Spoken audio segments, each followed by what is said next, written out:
nice to speak to you, and congratulations for being a part of a huge franchise. Thank you so much. It's a pleasure.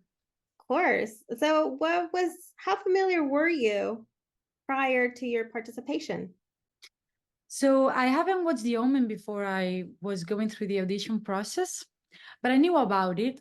I just didn't know it was such a big movie, such a cult movie. I didn't know it was so great. I didn't know the dimension that it had.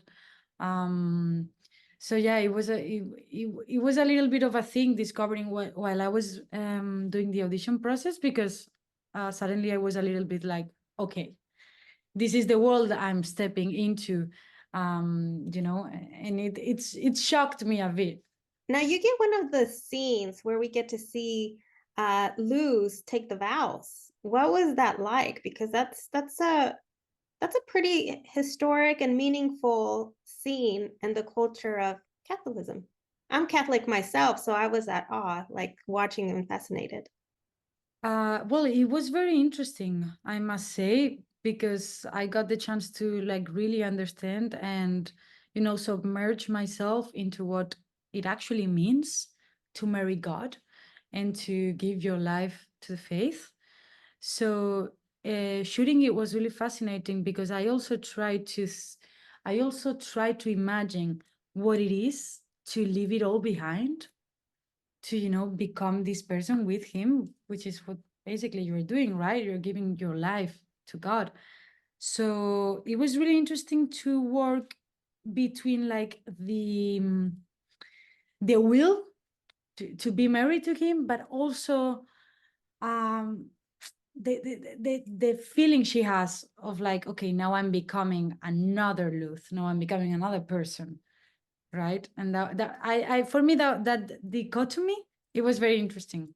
What was it like to step into the early 1970s? Because you get to have a little fun too out of the church.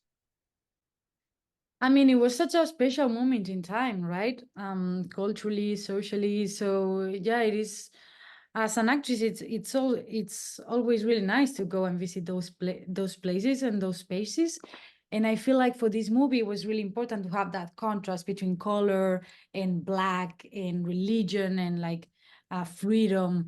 And it was really important. And Luth goes between those worlds, like she doesn't care. And so it's also part of her personality, I think. She's like that thing, but she's also that thing, and it's very extreme. So I really enjoy that about the movie. Yeah. One of the things I enjoyed was that line that kept being repeated. You're not bad. You're just telling yourself you're bad because you're not doing what you want to do, which is Hmm. repeated in the film. What's your opinion on that? I totally agree. I feel like, especially for me with Luth, she's the perfect example of how like uniqueness and accepting your bad side, or like the obscure part of your mind, really sets you free. And Margaret, for example, she's doubting herself all the time. She's not trusting her intuition. She knows when she's a child what they're doing to her.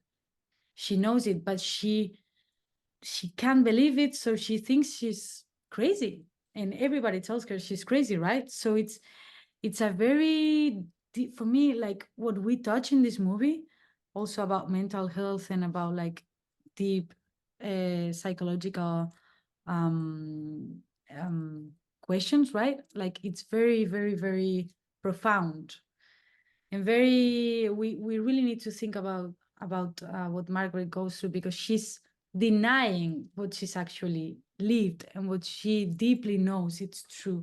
Well, thank you for your time. Congratulations with Thank you. First Omen, and maybe for the future hacemos una entrevista en español, pero un proyecto en español. Ay, genial. Vale, muchas gracias. Gracias. Chao. Bye bye. Chao.